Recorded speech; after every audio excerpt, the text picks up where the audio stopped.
Shalom teman-teman semuanya, welcome back to Go Students Online Sharing.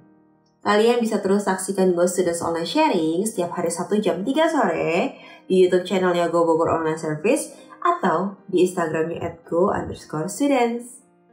Hari ini aku mau sharing sedikit tentang jadilah tenang. Pertanyaannya, gimana sih kabarnya kalian saat-saat ini, akhir-akhir ini? Apa sih yang kalian sedang rasakan? Kadang-kadang kita ngerasa situasi kita, keadaan kita lagi sulit, lagi susah, lagi buat hati kita nggak tenang, lagi buat hati kita gelisah, kita takut, kita ngerasa Tuhan di mana sih? Kita mempertanyakan, Tuhan kenapa sih begini, kenapa sih begitu? Tapi kita mau sama-sama baca di ayat ini, Tuhan mau katakan apa ya? Ada di Matius 14 ayat 27. Tetapi segera Yesus berkata kepada mereka, tenanglah, aku ini, jangan takut. Nah, di ayat ini udah dikasih tahu nih, supaya kita tenang. Nah, konteksnya di saat ini adalah Tuhan Yesus mau kasih tahu ke murid-muridnya yang ada di tengah danau. Mereka harus tenang, walaupun mereka ada di tengah-tengah danau dan mereka takut. Siapa sih yang berjalan di atas air itu? Mereka pikir yang berjalan di atas air itu hantu, padahal Tuhan. Nah, Tuhan berkata kepada mereka supaya mereka jangan takut, mereka harus tenang. Kenapa? Yuk, kita mau sama-sama belajar. Kenapa sih Tuhan bilang kita harus tenang? Yang pertama, ketenangan akan menghasilkan kekuatan. Kita buka ya ayatnya di Yesaya 30 ayat 15. Sebab beginilah firman Tuhan Allah yang Maha Kudus Allah Israel, dengan bertobat dan tinggal diam, kamu akan diselamatkan. Dalam tinggal tenang dan percaya terletak kekuatanmu. Nah, di sini kuncinya adalah ketika kita tenang, kita punya kekuatan. Kekuatan buat apa sih? Kita punya kekuatan untuk mengalahkan ketakutan kita sehingga kita bisa penuh sukacita di dalam Tuhan. Dan terus melakukan firman Tuhan. Nah, lalu yang kedua, ketenangan timbul akibat pulihnya hubungan. Kita baca ya di Mazmur 62 ayat 5-6.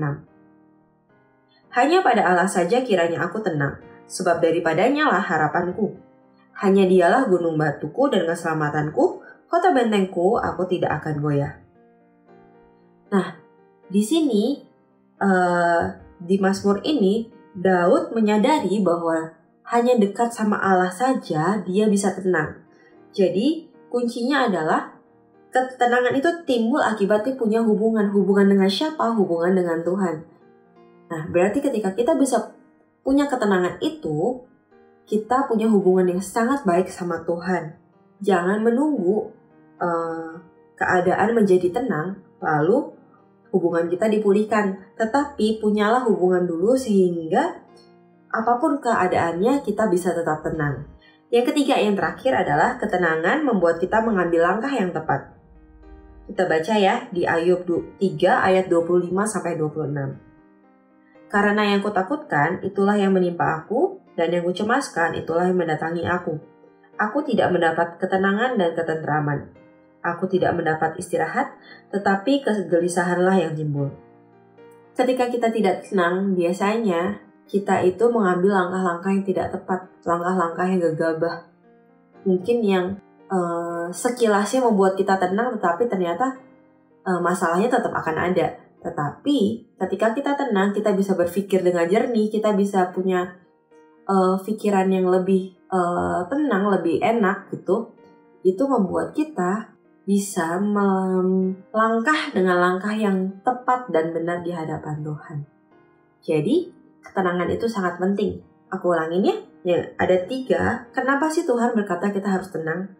Yang pertama, ketenangan itu menghasilkan kekuatan.